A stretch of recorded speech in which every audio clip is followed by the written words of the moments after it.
مساء الخير، عاملين ايه؟ معاكم اسماء جمال. هنعمل مع بعض النهارده مخبوزات كده بالعجوه، تحفه جدا زي بتاعه الافران، بس انا هعملها معاكم بطريقه جميله جدا، وهتكون هشه وطريه وخفيفه جدا.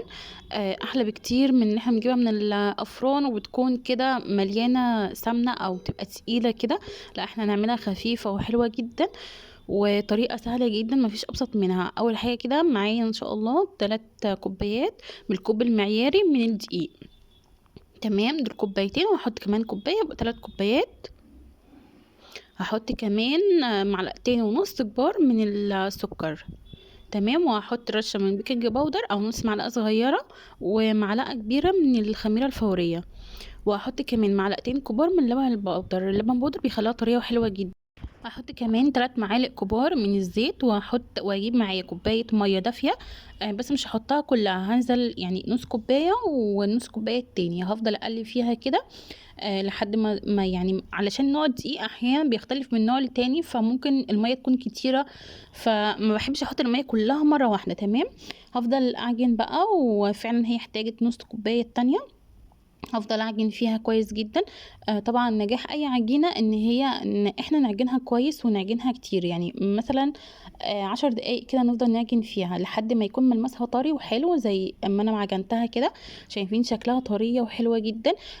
هي كمان بتكون بتلزق سنه بسيطه كده، عادي مفيش اي مشاكل، هتكون حلوه جدا. تمام، خلاص كده انا عجنتها وخلصتها. شايفين ملمسها طري وحلوة ازاي؟ هغطيها بقى بورق ستريتش، وهخليها تختمر لمدة ساعة. تمام. طبعا ممكن تاخد وقت اكتر من كده، عادي مفيش مشكلة.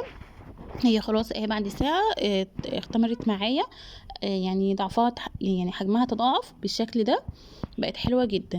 تمام، دلوقتي بقى يعني هجيبها كده وافضي منها الهواء اللي فيها، وهبدأ بقى اقسمها لكور صغيرة كده. نحاول نخلي الحجم يعني زي بعضه على قد ما تقدروا يعني. تمام، هقسمها كده معايا.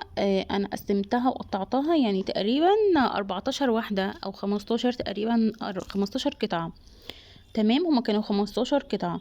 هكورها بقى لكور صغيرة واسيبهم كده على جنب، ولما ابدأ بقى افردها وكده واشكلها، هنبدأ طبعا باول واحدة احنا كورناها. تمام، زي ما انتم شايفين كده جبت اول واحدة انا كورتها، وهبدأ افردها كده بشكل مستطيل بالنشابة. بعد كده انا كان معايا عجوة كنت عجناها وحط عليها قرفة وسمنة. لما نحط عليها قرفة بتخلي طعمها وريحتها حلوة جدا.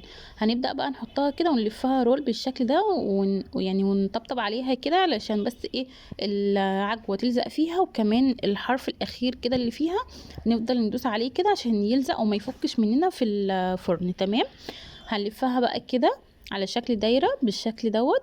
وبرده اخر يعني الاطراف كده ندوس عليها جامد علشان تمسك في بعضها وما تفكش مننا. تمام، هجيب بقى سكينة وهبدأ بقى ايه، من الاطراف كده اعملها بالشكل ده.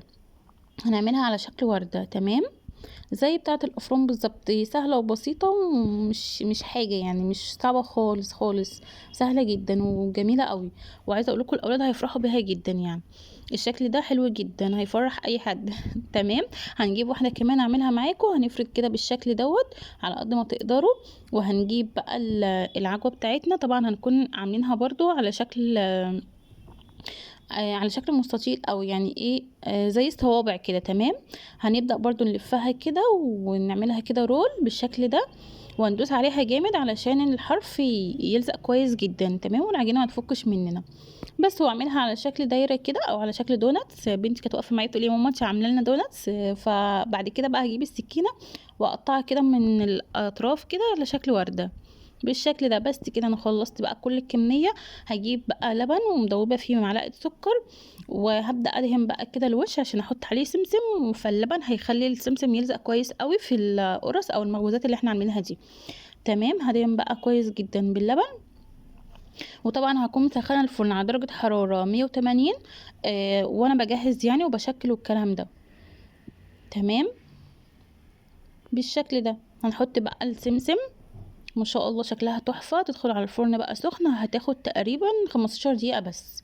هتحمر من تحت ومن فوق، مش هنحتاج شواية ولا اي حاجة. تطلع معانا بالشكل القمر ده. حلوة قوي يا جماعة، وعملت معايا كمية حلوة ما شاء الله اللهم بارك، من 3 كوبايات دقيق بس. حلوة جدا، جربوها ان شاء الله تعجبكم. لو اول مره بتشوفوني، انا اسماء جمال. اشتركوا على القناه بتاعه اليوتيوب، واعملوا لي فولو على الفيسبوك. وما تنسوش تقولوا لي رايكم في التعليقات في الفيديو عجبكم ولا لا. وان شاء الله اعمل لكم حاجات تانية حلوه جدا جدا.